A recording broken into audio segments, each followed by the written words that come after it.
successes, but in this movie, Soul Kitchen, you actually seem happy. There's not a lot of tragedy going on here. It's actually a warm comedy about a Greek guy who owns a restaurant and the troubles he has with his girlfriend, with his brother who's in prison, played by Moritz Bleibtreu, probably the best known actor in this movie, and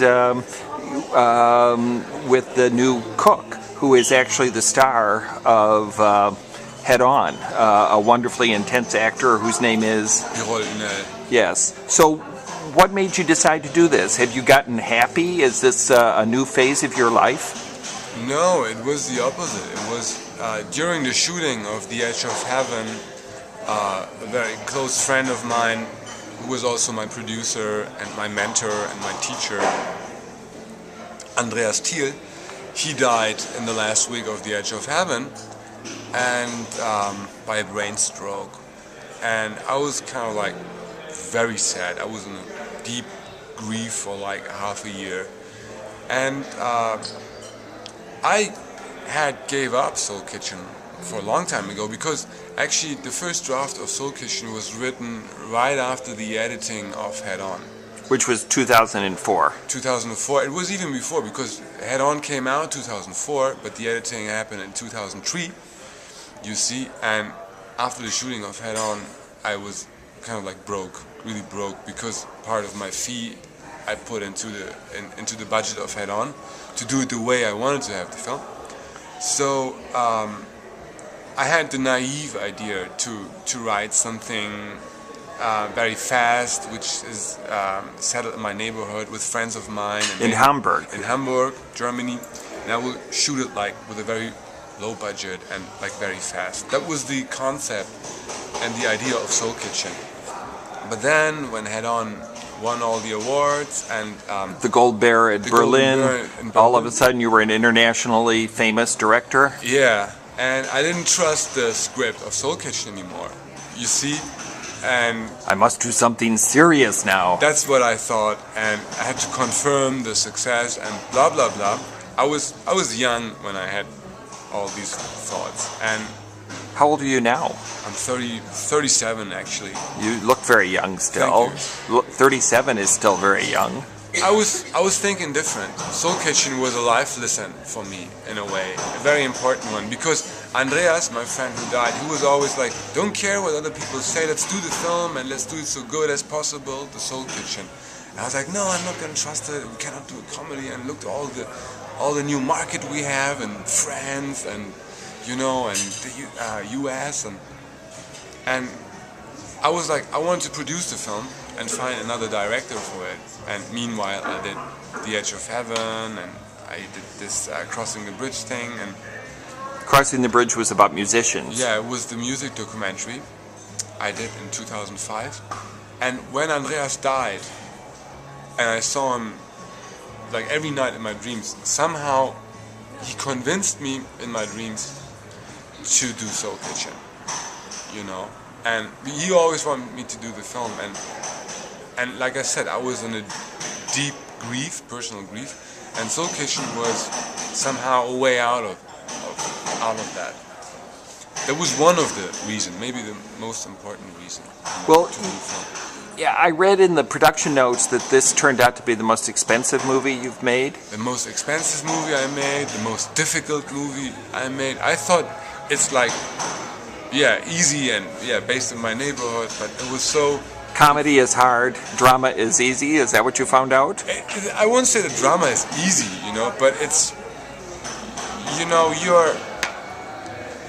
A comedy, I mean, to make people laugh and to keep the turns and skills of genre, this is difficult, you know. You have, it's kind of, when you do this art stuff, the serious stuff, you're like free, you see what I mean? You can do whatever you want, there are no rules in that. But a comedy, if you do it like for an audience and for yourself, you need to know certain skills, what I didn't know before. Timing is, we always hear, is very important. The beats that you have to get a joke right so people know when to laugh. Exactly, and you never know when they laugh. I'm not like, I mean, Billy Wilder was so good in that, you know. There's this legend about Billy Wilder when he did Some Like It Hot. There's a scene with Jack Lemmon and Tony Curtis, and Jack Lemmon is telling Tony Curtis a story, and each time when he breaks for laughing, he's doing this music instruments, you know. I don't know the names of the instruments, but like the little marimba things. Yeah. And they say he did the marimbas so long for the laughing of the audience. You cannot give the next punchline before the laughing is over. I don't dominate my film like that. I don't have the knowledge Billy Wilder had, but to control your material, you know, I had to shot and collect takes and try different timings out, and okay, now we do the punchline a bit earlier, now we do it a bit later. I don't know what is right or wrong. I decided it in the editing, you know, and even there I didn't know if it works or not. So I have to call audience in the editing room, observe if they laugh or not, you know, and it was very difficult, tricky thing to do. Now, the other tricky thing, I think, is the music. It's an incredibly eclectic score, and it has a ton of American soul music. Curtis Mayfield and so many others. In fact, in the production notes, you ask each cast member to say what their favorite soul song is. What is your favorite soul song? Well, they change, like, you know, every week I have a new soul track. I like Prince. I'm a big Prince fan. That was your first vinyl record, I read, that you had bought. Exactly. And you also have a salute with the DJ to vinyl. Yeah, I did that for quite a long time, you know. You played DJ? Yeah. Oh, really? Yeah. And how else is this autobiographical? The back problem, where we see the Turkish, Turkish like witch doctor who comes in and straps him on the floor and gets rid of his herniated disc. That's true? That's true. Yes, it's a true story. So one thing, I looked at this movie and I thought Fatih Akin embraces anarchy. I mean, it is really a movie where the people who live their life, spur of the moment, and try to do what they want are the ones that are celebrated, even if it means going into some other mall and stealing music equipment so that they have a place that they can dance to or practice to. Is that a theme in your movies? Is that part of your life? It was. Let's say it was. It was. I mean, Soul Kitchen isn't very. It is a very personal film. All of my work is very personal, but it was like, I had a feeling that I have to do this film before I get too old for it. Because clubbing is no longer part of your life every night. I hope I'm done with it, yeah.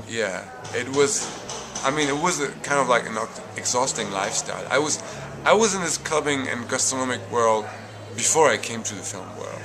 You know, I was always working as a waiter or a bartender or a doorkeeper, and you see that in Head On too, you know, the job Birol is doing in Head On in this concert place, collecting all this